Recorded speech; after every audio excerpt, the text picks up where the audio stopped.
have a rendezvous with death. We'll preserve the last best hope of man on earth, or we'll sentence them to take the last step into 1,000 years of darkness. No fear. No political correctness. No wokeism. You're listening to Underground USA.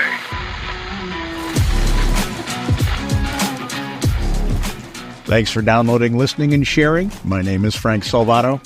You can find all we do at undergroundusa.com. The questions beg to be asked. Are our political academic classes that fatuous and dense?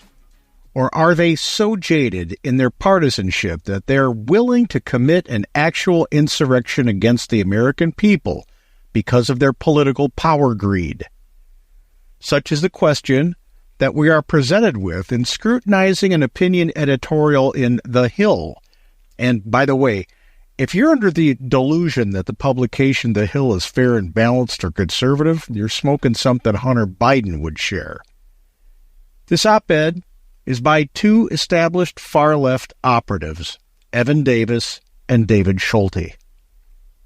Davis, a former editor-in-chief of the Columbia Law Review and counsel to New York Governor Mario Cuomo, and Schulte, an investment banker and former editor-in-chief of the Yale Law Journal and good friend and financial supporter of Barack Obama, are ignorantly parroting the nonsense promoted by U.S. Representative Jeremy Raskin, Democrat, that somehow Donald Trump is ineligible to hold the presidency because of Section 3 of the 14th Amendment, which states, "No person shall be a senator or representative in Congress or elector of president and vice president or hold any office, civil or military, under the United States or under any state who having previously taken an oath as a member of Congress or as an officer of the United States or as a member of any state legislature or as an executive or judicial officer of any state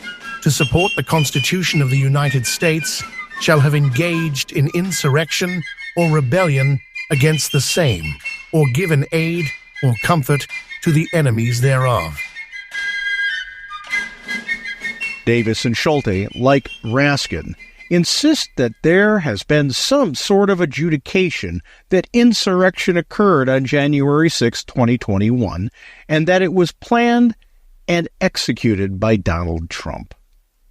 Davis and Schulte write, blah, blah, blah, blah, disqualification is based on insurrection against the Constitution and not the government.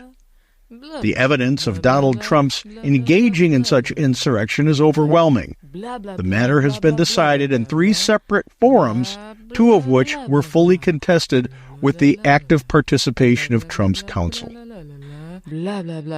Davis and Schulte, like Raskin, cite the main charge of Trump's second impeachment trial, incitement of insurrection, which all 222 Democrats voted in favor of as proof. Trump was acquitted by the Senate on February 13, 2021.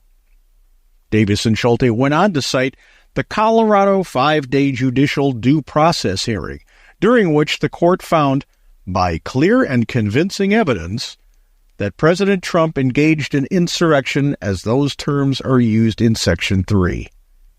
And lastly, the authors cited the farce that was the Nancy Pelosi House Select Committee that investigated January 6th, arguing that evidence from witnesses led to the inescapable conclusion that Trump engaged in insurrection against the Constitution.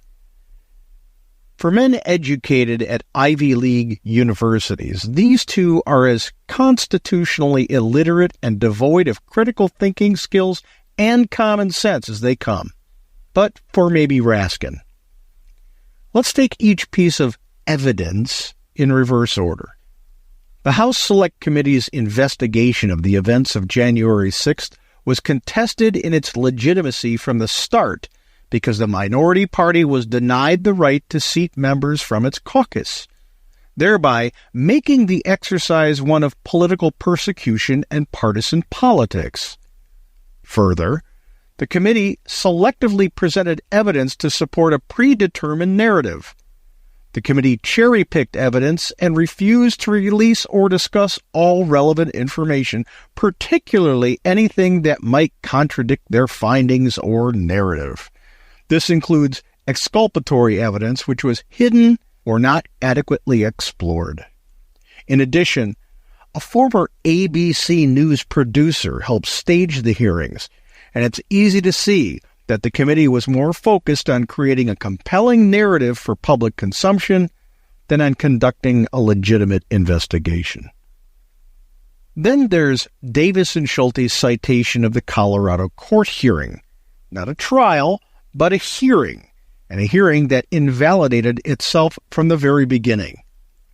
Set aside for a moment that after the verdict was affirmed by the Colorado Supreme Court, it was sent on appeal to the U.S. Supreme Court, which did not address the finding that Trump was engaged in insurrection. For the SCOTUS not to address that point, basic to the appeal, is an action of ipso facto denial of certiorari, dismissal for lack of jurisdiction. And to put a legal and constitutional cherry on top of that, let's not forget that Colorado, like all states, is bound to the Supremacy Clause, Article 6, Clause 2 of the U.S. Constitution, which states, "This Constitution and the laws of the United States which shall be made in pursuance thereof, and all treaties made, or which shall be made, under the authority of the United States, shall be the supreme law of the land, and the judges in every state shall be bound thereby." But let's look at the big kahuna here. Davis and Schulte's assertion that a House impeachment devoid of a Senate conviction is something more than it is, a failed indictment. Impeachment by the House of Representatives is equivalent to an indictment by a grand jury in criminal law. Both are formal charges or accusations of wrongdoing. The House votes on articles of impeachment, which act as charges against the president. However, just as an indictment doesn't lead to a conviction if the trial results in an acquittal or a hung jury, an impeachment alone, without a Senate conviction, has no consequences. The impeachment effectively fails to achieve its ultimate purpose, much like an indictment that does not lead to a conviction. Like an indictment that doesn't lead to a conviction, a House impeachment without a conviction in the Senate doesn't legally harm the accused beyond the stigma or public perception. It doesn't result in the president's removal or any legal consequences related to the office. Therefore, the Senate's failure to convict Donald Trump on the charge of incitement to insurrection in the appropriate and germane jurisdiction for the accusation serves as an acquittal of the charge. And as a final nail in the coffin on this issue, because Mr. Trump was acquitted in an impeachment hearing trial in the U.S. Senate, he is protected from all other actions under the Double Jeopardy Clause of the Fifth Amendment, which reads in part, "Nor shall any person be subject for the same offense to be twice put in jeopardy of life or limb."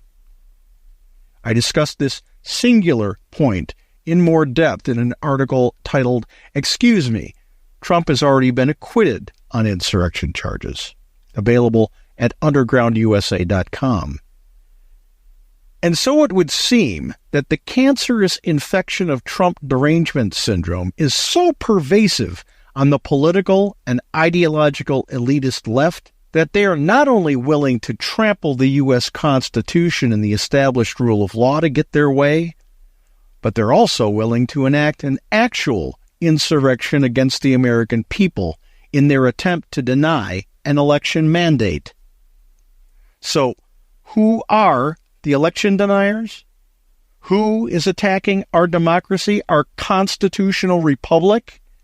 It certainly isn't Mr. Trump, and it's definitely not the American people who provided that electoral mandate. Evidently, it's the elitist left of the Obama, Clinton, Biden ilk.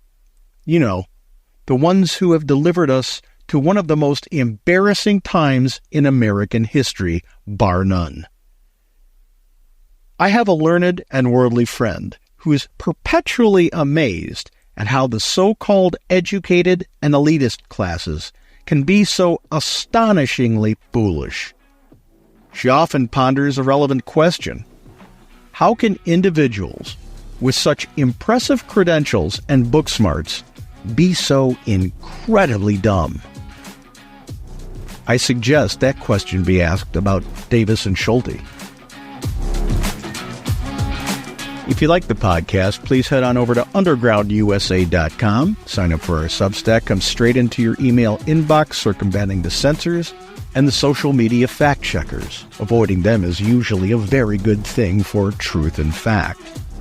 And as we get ready for the new year, please remember to talk politics, religion, and current events with your family, friends, colleagues, and acquaintances.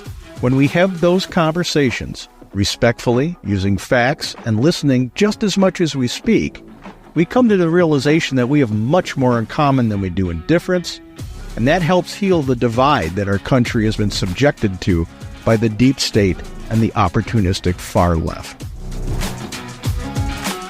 You're listening to Underground USA. No fear, no wokeism, no political correctness.